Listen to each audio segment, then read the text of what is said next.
Today I'm up at Jason's place, Jason Hanstead. He's north of Green Bay, and he does a lot of recycling of materials, everything from steel to trees, and he does a lot of grinding, and then he sells the wood for biomass, sorts out the good stuff, keeps the ones that he wants for himself for firewood, and then for burning for himself, because he's got 3 boilers that he feeds.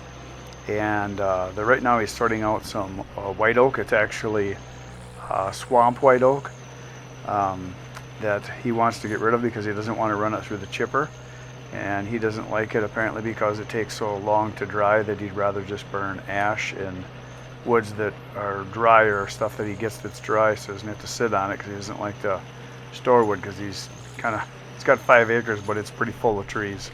Not trees, logs. It's just full of stuff. So he chips a lot of it, and a lot of it gets, like I said, separated out, that he's selling bolts, he's selling logs for lumber, and then some of the stuff he sells to people like me that want wood. He just wants to get rid of this oak because the main reason is that he can't really run it through his chipper because it clogs it up really bad.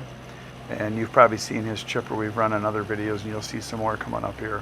Look at that sticker. That's a good looking sticker in the window there. And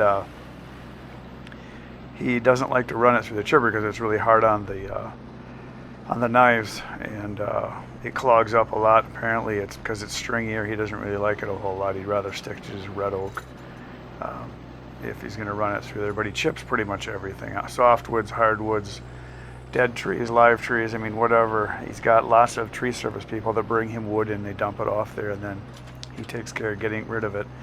And everybody wins that way. Number one, the tree service people don't have to pay to put it in a landfill. It's not taking up landfill space. So he's literally saving millions and millions of pounds of trees from going into a landfill and making them useful, whether it's chipping for mulch, for biomass, for actual mulch, for around trees and yards and decorating. That piece, those pieces right there he just picked up, those will be ones that he'll use in his boiler, because he can just put them in whole like that, because like I said, he's got 3 boilers that he feeds. But this oak right here that he's picking up, the pieces you see right there, that is the swamp white oak. Now we have, I think, 5 kinds of oak in Wisconsin. We have a true white oak, which has kind of a real smooth whitish type bark. You can run your hands on it up and down. It doesn't really cut you at all. It's very smooth. And then there's bur oak, which is very rough, very deep, very coarse, thick bark. That's also a member of the white oak family. Very stringy wood. Then there's chinkapin, which I'm sure I've seen. It's got a longer leaf that's got more lobes on it, kind of a skinnier leaf and longer. I don't think we have a lot of it that I know of. I'm sure I've seen it quite a few places, and I just figured, oh, it's another oak tree, which it is. Then there's the swamp white oak, which is the stuff that he's separating out for me that I'm going to be taking. And then there's post oak. So we've got 5 different kinds of native oaks. I'm sure there's probably some others that have been brought in. But those are the native ones, just like we have native pine trees. We have 3 native pine trees. There's white pine, red pine, and jack pine. Everything else is an import. It's kind of fun watching him work throwing the chunks of wood around there. So, like I said, he's separating out the stuff so that he's going to be putting some stuff into the chipper. Some of it's going to be used for firewood. Some of it will be used for going to biomass, and some for himself for firewood. So he's kind of just picking through it a little bit. So every load he gets in is going to have a variety of stuff like this from the actual tree service places. And then there's other times he logs, or watch this one go flying. That's a big one. It just shook the ground when it hit. So yeah, when he does a lot of logging jobs, he'll sort through it too and take out the stuff that he can sell for logs, separate out the bolts, stuff for pulp that's going to go to paper mills, and then a lot of the other stuff he just grinds up. And he grinds a lot of it, the whole tree, the tops. That's kind of cool the way he chucks that one out of there. That must be fun doing that. So yeah, he just grinds up all the whole tree when he's on the jobs. So everything gets ground up, and it all gets used for biomass, for fuel, for heating. So that's really a cool thing. And then a lot of the other stuff goes for pulpwood, and like I said, the bolts and the logs. Once in a while he gets a veneer log, something really, really good for lumber, and he kind of sorts through it and takes out the good stuff. And so today I'm up there, and I was just going up to get some wood, but I figured seeing as I'm there, I might as well shoot some video, so that the trees right in the foreground, you can see with the leaves, that's the stuff we're going to load pretty soon into my trailer. But right now he's just picking out all the stuff that he wants for himself that he's going to use, and kind of putting them into little piles and moving it around and kind of going through it so that he knows what he's got. But anyway, he's a pretty good operator. You can see he's pretty smooth with this. I've seen guys that are not nearly as smooth as him, but I think it's because he does a lot of this kind of stuff. And when he's on his jobs where he's doing logging, he's sorting through all the tops too. He's not just laying the tops down off to the side or chucking them out of the way. He's actually loading them onto his loader, skidding them out, and then running them through his chipper, and then of course taking care of all the other stuff. But yeah, he gets all kinds of different wood here, and there's just so much he can't possibly keep up, because like he said, the day that I came, this was like, I don't know, must have been in the afternoon, he had 5 loads from tree service come in and drop stuff off. Some of this is some of the stuff they dropped off. Sometimes they'll drop off their wood that they've got chipped into their trucks, and then there's other times it'll be a combination of chips and stumps and branches, and they just kind of bring them everything, and then he sorts through it. He's got what he calls a dirty pile, and that's the one that's back to the behind, right underneath the logs. Right, see these logs in the air, when the pile in the back underneath, right there, stuff in the back, that's his dirty pile. That's got everything in it. So there's chips, there's branches, there's logs, a little bit of everything. A lot of stuff like this, big, ugly, nasty things no one can do anything with. But he makes either firewood out of it, or he chips it, or something like that. He's got a screw splitter that goes on his skid steer, and he can screw those apart, because you can't really do it any other way because they're so big. He'll screw them apart into pieces and then chip them. And he told me the pieces that are actually the worst are the stuff that's like the size of your arm, because it doesn't go through the chipper, because his chipper is so big that the bigger stuff is actually better. He's got I think it's a 26-inch chipper. And you'll see that on other videos, either ones I've already done or ones I'm going to be doing. I've done a few before this video and a few after that you're going to be seeing too. But yeah, he's just kind of picking through. So now he's going to load up my oak here. And like I said, he just wants it gone. So he's just getting stuff out of the way and kind of rearranging things, so it's good for him. And when he loads my wood, you'll see it go in, and there's probably 3 loads here, but he can only put 1 load obviously at a time that I can fit. And he kind of tries to pick out some of the bigger ones and put them on the bottom, and then the other ones kind of on the top. But there's some pretty nice sized stuff here that he's loading, you can see. So there it is. That's the swamp white oak. That's what the bark looks like. It's kind of whitish, different than the red oak, which is red oak is darker, more of a gray, a real dark gray, and the white oak tends to be kind of lighter on the outside. And then the swamp oak also has kind of more of a flaky bark. It's almost like soft maple, that the bark can actually be peeled off in chunks that like separates away from the tree, kind of like shagbark hickory, but not that extreme. So you can kind of see what it looks like there. But very good wood, excellent firewood. And the reason I want it is I have a bunch of people that want it for smoking meat, if they're wood smokers or they're meat smokers, because quite a few guys apparently like the white oak for that. I know there's some people that like hickory and some that like cherry, but quite a few guys like the white oak. He's just positioning everything, getting it just to lay in there, so that there's nothing sticking up, so we can get maximum in the trailer there. He's just moving stuff around. So I think, yeah, he moves that one over just a little bit, gives a little twisty here. There you go. So yeah, he's being nice and gentle, because obviously I don't want my trailer beat up, because that trailer is not made for dropping logs into it. I mean, it's a medium duty trailer. The N&N trailer that I've got there, they call it their Inno series. It's called the Innovative, so it's a little thinner steel than what is on their heavy duty trailers. Their heavy duty trailers have much thicker steel on it, and they're made more for, you know, tree service and rocks and stuff like that, where you can just drop them right in. So he's being all careful, like, but some nice big chunks there. So I'll be doing some cutting, because none of that stuff that he's giving me right here is going to be able to run through the processor. I mean, there might be one or two pieces, but most of that's going to have to be cut with chainsaws, just blocked up and then ripped down, and so I can handle it easier, and then split. And a lot of this wood is not going to be ready for a whole year.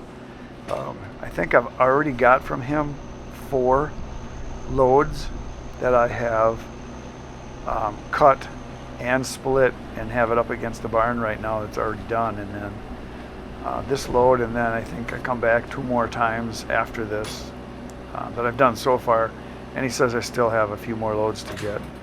And then he's got a load of cherry that I'm gonna have him bring me, because he's got a dump truck that's got a flatbed dump on it, and he's got stakes on the side so he can haul up to, I think he said 3 or maybe 4 full cord log cords. So he's just gonna bring it up to me sometime. I'm gonna buy that from him, because the cherry is worth a little bit more, obviously. So again, he's dropping these nice and gently and not banging anything. I'll be pretty careful not to hit my my front end there where I've got my screen that goes over, the tarp, the protector for that, because that's just a light aluminum. He could hit that with a log and smash it pretty darn easy, and I'm glad he didn't. But he's real good at loading stuff, and he does it real well. So that's a nice looking one right there. That's a beautiful one. That might go through the processor.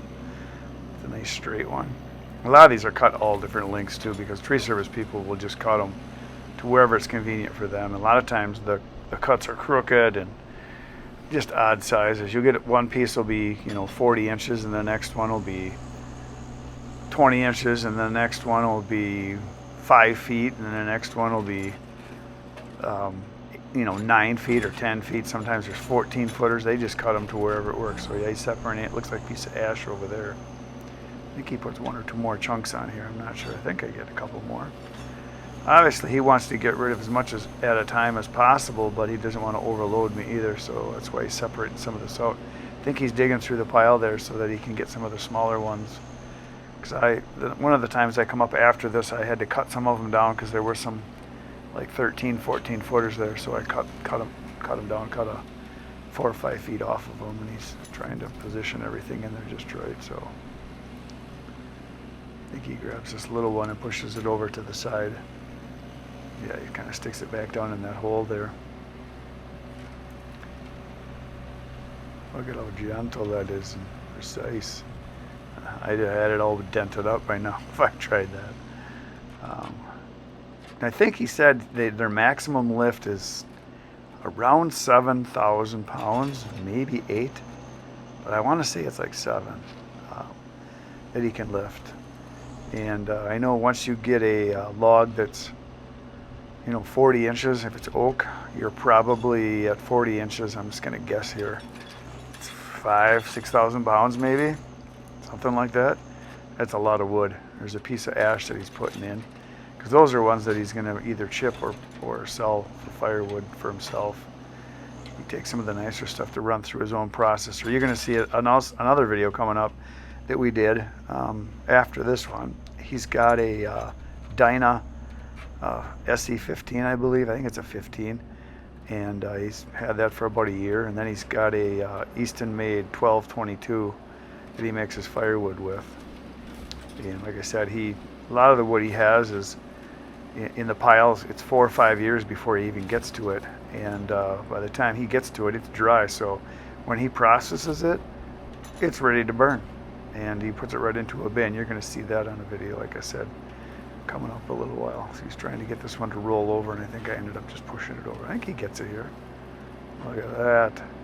Maybe, maybe not. I can't remember if it stayed. Kind of, not really. I think I just ended up pushing it over a little bit. I think he's going to get 1 more piece in there, if I remember. Maybe 2. 1 or 2 more pieces that he's going to squeeze in there. But he's picking out some of the smaller ones here that aren't real big and not real long. Kind of picking through there. And it looks like some ash right there. Yeah, I think that's ash. He's going to put that on the bed of his forwarder there, I think. That's what it looks like. Yeah, he's trying to weasel it in there so he can stick it in there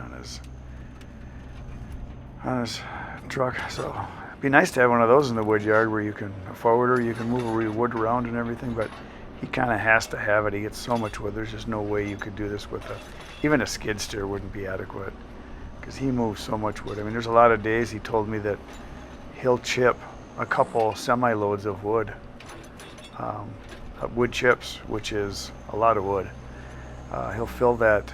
I think he said if he fills this trailer, his forwarder there, if it's completely full, he can chip that in about an hour.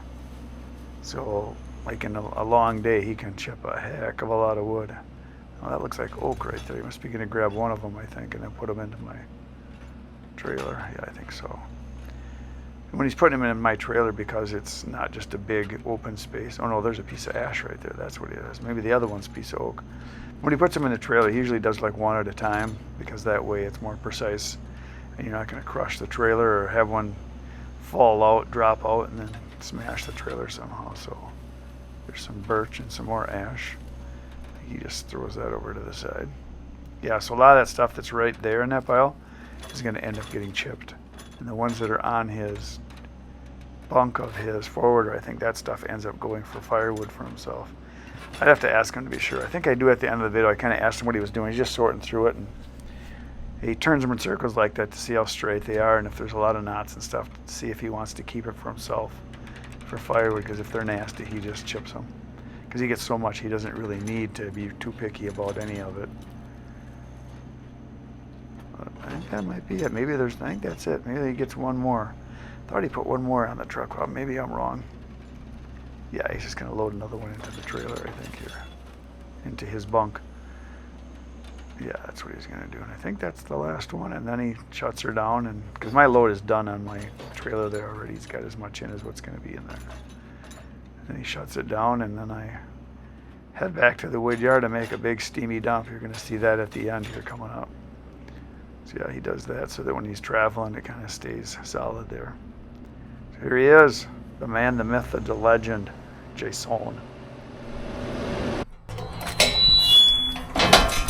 So you're basically lining these up to get them kind of organized for when you got to put them in the grinder. Is kind of what you're doing? Yep, I'm picking out the good stuff. I'm sorting right now. I'm sorting stuff that I can burn in my boiler. Right. That's an easy, just throw it in and go. Yep. Like the stuff in front of me. Yep.